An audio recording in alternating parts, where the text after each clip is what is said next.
Job 32. So these three men ceased to answer Job, because he was righteous in his own eyes.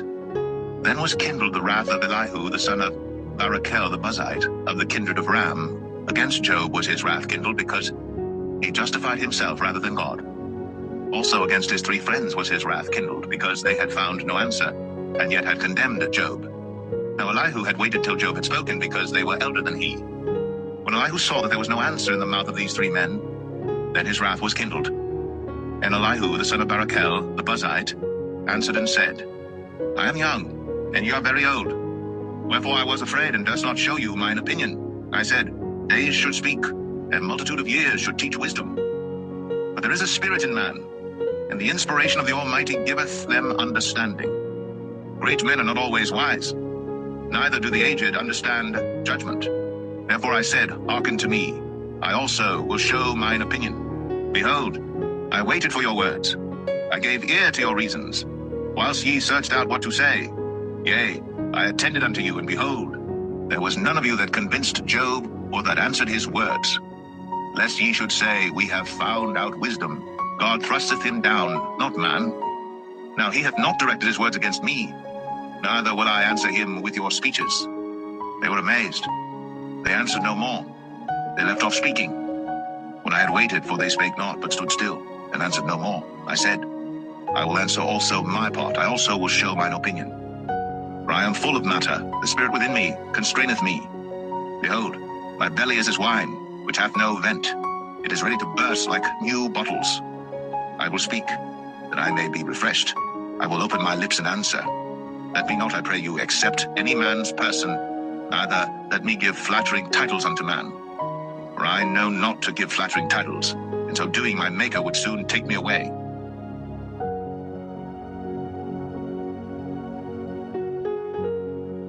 Job 33. Wherefore, Job, I pray thee, hear my speeches, and hearken to all my words. Behold, now I have opened my mouth, my tongue hath spoken in my mouth. My word shall be of the uprightness of my heart, and my lips shall utter knowledge clearly. The Spirit of God hath made me, and the breath of the Almighty hath given me life. If thou canst answer me, set thy words in order before me, stand up. Behold, I am according to thy wish in God's stead. I also am formed out of the clay. Behold, my terror shall not make thee afraid, neither shall my hand be heavy upon thee. Surely thou hast spoken in mine hearing, and I have heard the voice of thy word, saying, I am clean without transgression, I am innocent, neither is there iniquity in me. Behold, he findeth occasions against me. He counteth me for his enemy. He putteth my feet in the stocks. He marketh all my paths. Behold, in this thou art not just. I will answer thee, that God is greater than man. Why dost thou strive against him? That he giveth not account of any of his matters.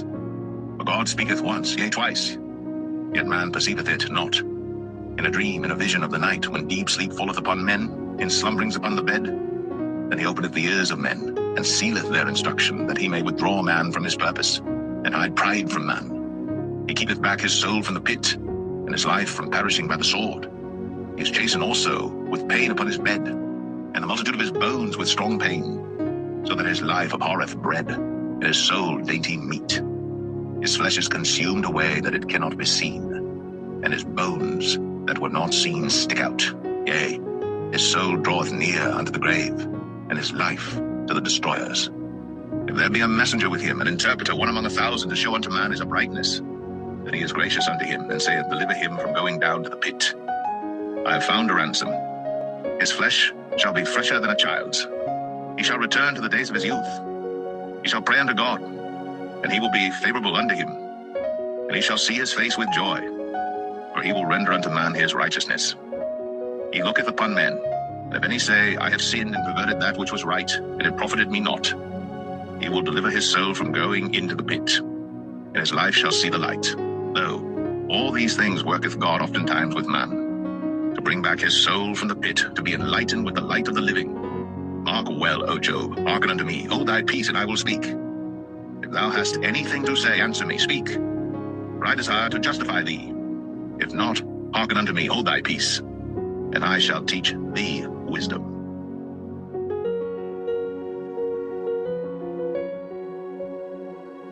Job 34. Furthermore Elihu answered and said, Hear my words, O ye wise men, and give ear unto me, ye that have knowledge. For the ear trieth words, as the mouth tasteth meat. Let us choose to us judgment, let us know among ourselves what is good. For Job hath said, I am righteous, and God hath taken away my judgment. Should I lie against my right? My wound is incurable without transgression. What man is like Job, who drinketh up scorning like water, which goeth in company with the workers of iniquity, and walketh with wicked men? For he hath said, It profiteth a man nothing that he should delight himself with God. Therefore hearken unto me, ye men of understanding, far be it from God that he should do wickedness, and from the Almighty that he should commit iniquity. For the work of a man shall he render unto him, and cause every man to find according to his ways. Yea, surely God will not do wickedly, neither will the Almighty pervert judgment. Who hath given him a charge over the earth, or who hath disposed the whole world? If he set his heart upon man, if he gather unto himself his spirit and his breath, all flesh shall perish together, and man shall turn again unto dust. If now thou hast understanding, hear this. Hearken to the voice of my words. Shall even he that hateth right govern? And wilt thou condemn him that is most just? Is it fit to say to a king, Thou art wicked, and to princes, Ye are ungodly? How much less to him that accepteth not the persons of princes, nor regardeth the rich more than the poor? For they all are the work of his hands. In a moment shall they die, and the people shall be troubled at midnight, and pass away, and the mighty shall be taken away without hand. For his eyes are upon the ways of man, and he seeth all his goings. There is no darkness, nor shadow of death, where the workers of iniquity may hide themselves.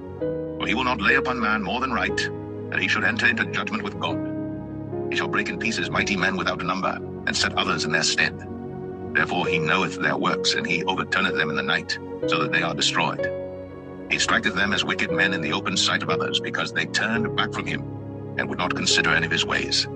So that they caused the cry of the poor to come unto him, and he heareth the cry of the afflicted. When he giveth quietness, who then can make trouble? And when he hideth his face, who then can behold him? Whether it be done against a nation or against a man only, that the hypocrite reign not, lest the people be ensnared. Surely it is meet to be said unto God, I have borne chastisement, I will not offend any more. That which I see not, teach thou me.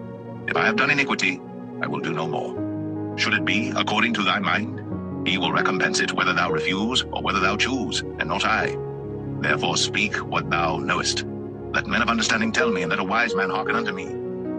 Job hath spoken without knowledge, and his words were without wisdom. My desire is that Job may be tried unto the end because of his answers for wicked men. For he addeth rebellion unto his sin. He clappeth his hands among us, and multiplied his words against God.